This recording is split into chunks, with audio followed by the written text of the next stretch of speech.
the help that we were getting with the folks who were doing the terrain data for us and prioritizing the terrain that we were searching, we had realized that we needed to go further and further out because so much time had gone by that it wasn't unreasonable for her to be that far out there if she was truly turned around. So about half a mile a day isn't a bunch to cover.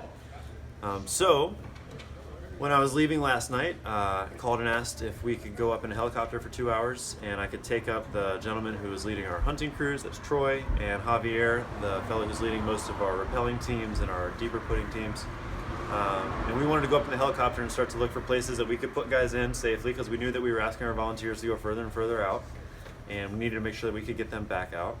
And we were also searching all the linear spots that the terrain folks had laid out for us to check. So we were searching roads, trails, and stream beds because it was reasonable that that's where she would be if she was unreasonably out there.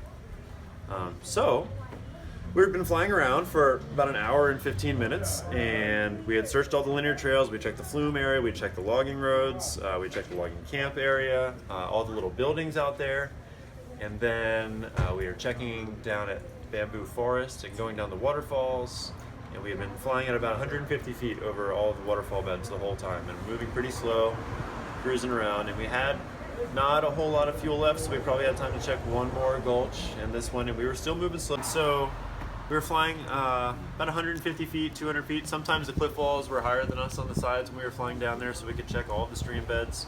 We had 3 sets of eyes down. Troy was out the left side with the pilot in front of him. I was sitting in the front seat on the right side, and Javier was behind me. And we've been looking down for an hour and a half, talking into our headsets and checking everything that we could. Troy would suggest an area that he knew in the area that she could end up. It wouldn't be reasonable to be there, but if someone was going to be there, that might be where they would be. And so we had gone down to Haiku, the Bamboo Forest area. We were coming up Commando Trail area and flying pretty low, pretty slow. And out my right side, there's a girl in the stream bed doing this. And we've been looking at so many photos of her that it was no mistake. I've never met her before, but there's no mistaking that's who it was. Her pants weren't very blue anymore, and her shirt wasn't very white anymore, but she was absolutely Amanda Eller standing down there floating. And so we hung around for a minute and made sure that she realized that we weren't leaving her and that we weren't just tourists. And so we tried to go over and sit down on the bed. We did sit down on the plateau on the top over here. 3 of us hopped out. Pilot took off. He tried to navigate us in with hand signals while he was floating up here so we could try to get in. He realized we couldn't go down there, so he came, picked us back up. We go to the other side. We set down in a bluff over here. He gives us a point and some trees that we need to go to, and he takes off because he's just about out of fuel. He needed to make it back to the airport. And Air 1 was coming in as he was leaving. And then we're following the pig paths and all the clay and hiking through all this stuff and laying down on each other and tromping through. And Javier's about to go down the cliff on the left, and Troy's like, no, we got to keep going forward. And then Troy's going down the cliff on the left. He's like, it goes. We go down, and they start hollering for Amanda and hollering for Amanda. Javier's like, I got to call John. I'm like, we got to wait until we know it's her. And then he gets down there, and Javi's met her before. Troy and I have never met him before. And Javi's laying down in a big patch of brush, and he's hollering down. He's like, Amanda, you recognize my voice? And she's like, Javi? And so we go sliding down, and now Javi's calling John, and everybody's crying, and we're all just emotionally throttled. You know, there's no professionalism here at this point. We're just trying to get to her, and we know that we need to move slow. She's there, she's moving, she was waving at us, but we just couldn't help it. We were trucking in there, and we get down to her. Javi gets to her first, and they recognize each other, and we move in beside to the left and start looking to make sure she looks normal. She looks like she's been out there. She's exposed. She's very sunburnt. She definitely looks like she's lost some weight, but she was alert. She knew who she was. She knew who Javier was. They were immediately talking and making good, coherent conversation. She looked fine, and then she got up and moved around, and she's good. She's achy and she's tired, and she's been eating plants for days, but Amanda Eller alive and well. It was amazing. And so then Air 1 showed up. They had a basket, and a guy float down in the basket, and Amanda got in with him. They got out and took her to the bluff where another chopper was waiting. Medevac chopper was waiting, as I understand it. I wasn't there. I was still down in the bottom with Javier and Troy. And then they took off. They came back and got us.